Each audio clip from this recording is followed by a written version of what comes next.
আমরা বাংলাদেশের দেশনেত্রী বেগম খালেদা জিয়া, যিনি তিনবারের বাংলাদেশের প্রধানমন্ত্রী ছিলেন, আমি ব্যক্তি সাদিকুর রহমান আজহারীর কাছে এই নামটা অত্যন্ত শ্রদ্ধার একটি নাম।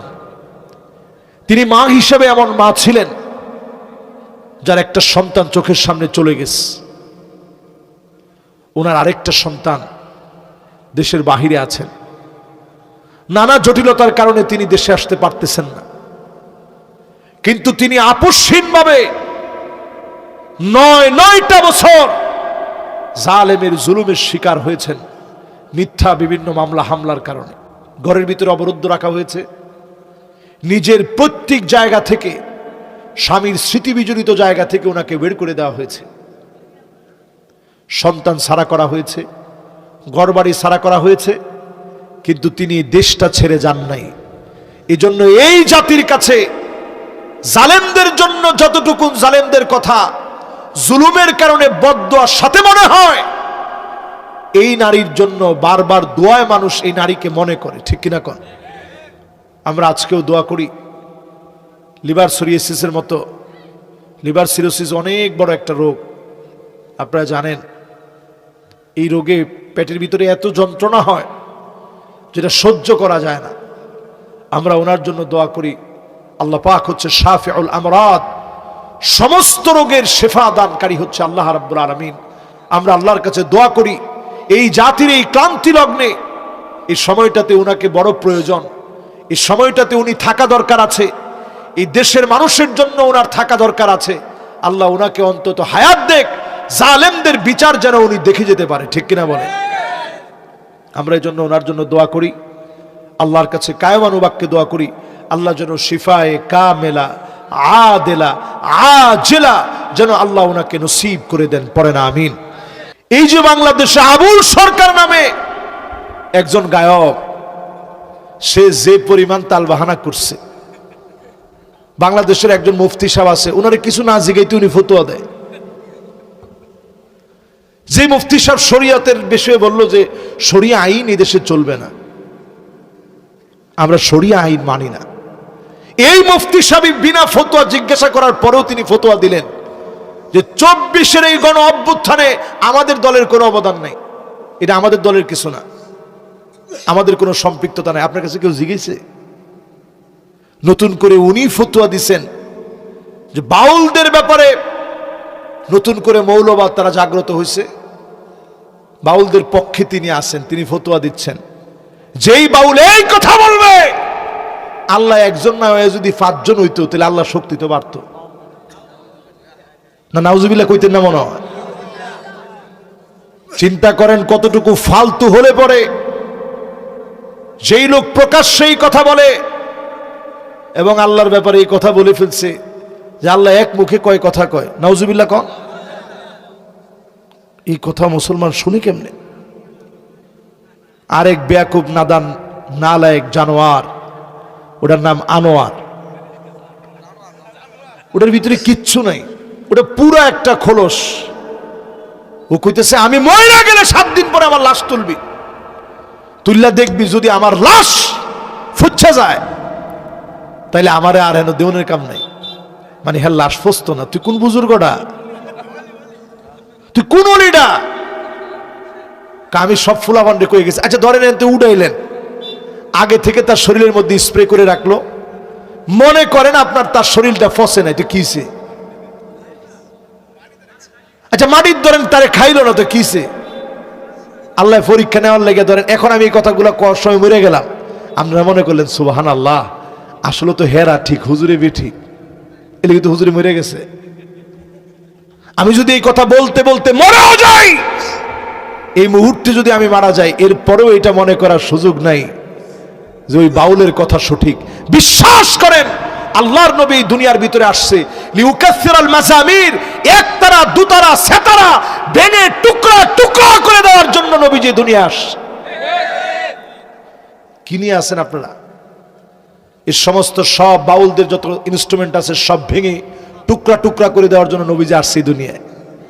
এদের কথার ভিতরে কোনো ঈমান নাই, কিচ্ছু নাই। এরা কি বলে কেউ জানে? এরা এক বাউল বলতেছে ভান্ডারি তোর রূপ দেখিয়া চন্দ্র সূর্য লজ্জা পায়, আবার লগে টুনটুনা টুনটুন। আরে খোদ খোদা মানুষ যে এসেছে যে এই ধরা। নাউজুবিল্লাহ তো কইলেন না? আল্লাহ বলে বান্ডারি রূপ ধরে দুনিয়াতে আইছে। এরপরে এগুলো ব্যাপারে কইলে মানুষ কিলিয়ে কইলে হুজুরে স্পষ্ট জেনে রাখেন, আল্লাহর জাতে পাক সম্পর্কে এমন কথা যারা বলবে তারা স্পষ্ট কাফের, তাদের পক্ষে যারা নিবে তারাও কাফের হয়ে যাবে। ফরহাদ মাজহার সাহেব সহ যারা বাম বুদ্ধিজীবী আছেন সোজা হয়ে যান, সব বিষয়ে নাক গলাতে যান না। এই বিষয়ে যদি নাক গলাতে যান, বাংলাদেশের সমস্ত মুসলমান ঐক্যবদ্ধ হবে। 2024 সনের গণ অভ্যুত্থান আপনারা দেখেছেন, কিন্তু ওইটা এক শ্রেণীর গণ অভ্যুত্থান ছিল।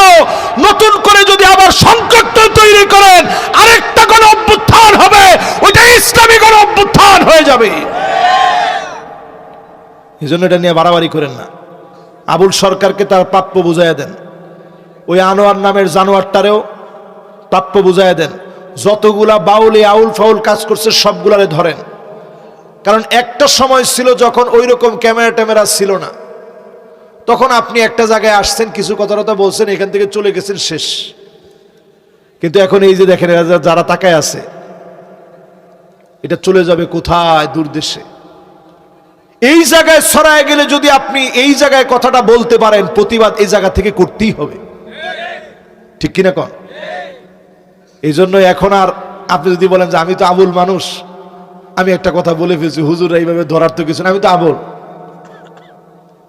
আমার কথাটা যাতে হুজুরা না ধরে, না ধরতে হবে।